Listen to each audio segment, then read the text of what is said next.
Irenaeus, the greatest teacher of eschatology. There is a church leader from the 2nd century BC who actually amazes me.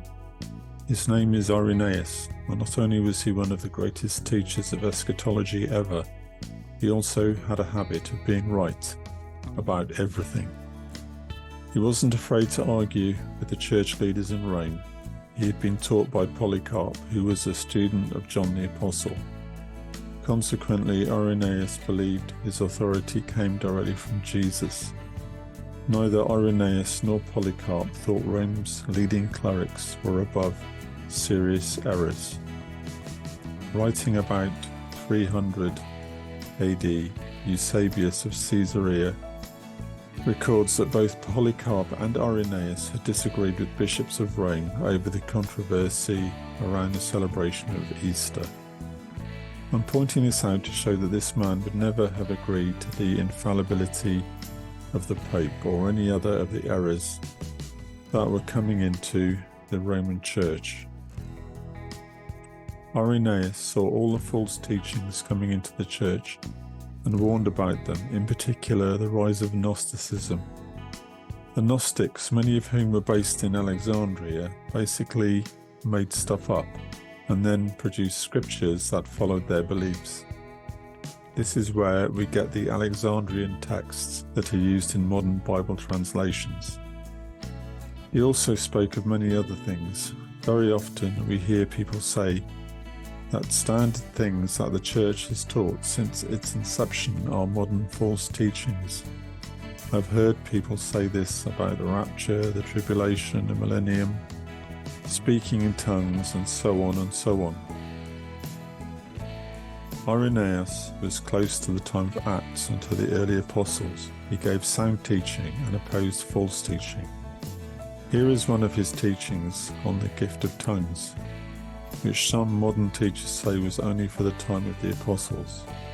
For this reason does the apostle declare, "We speak wisdom among them that are perfect."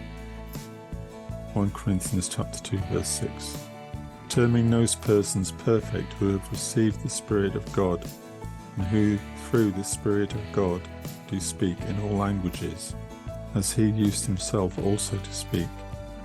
In like manner, we do also hear many brethren in the Church who possess prophetic gifts, and who through the Spirit speak all kinds of languages, and bring to light for the general benefit the hidden things of men, and declare the mysteries of God, whom also the Apostle terms spiritual, they being spiritual because they partake of the Spirit, and not because their flesh has been stripped off and taken away, and because they have become purely spiritual.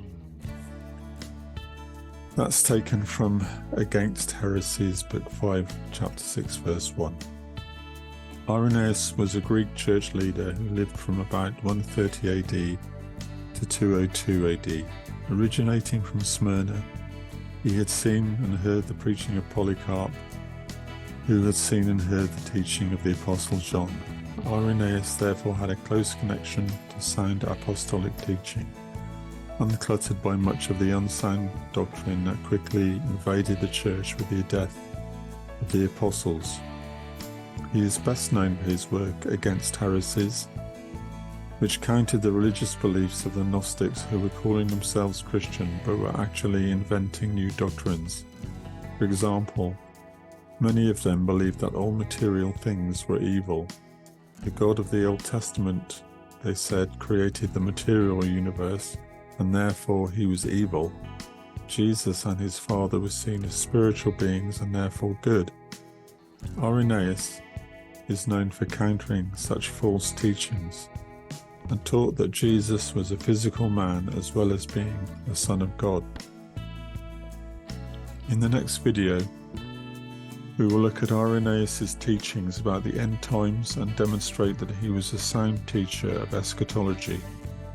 If he was teaching today, many people would have accused his teachings of being modern.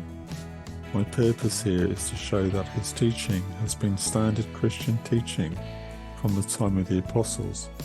In fact, what many of today's Bible teachers claim as original church teaching actually comes from later Catholic teaching, which has superseded the original teaching of the apostles.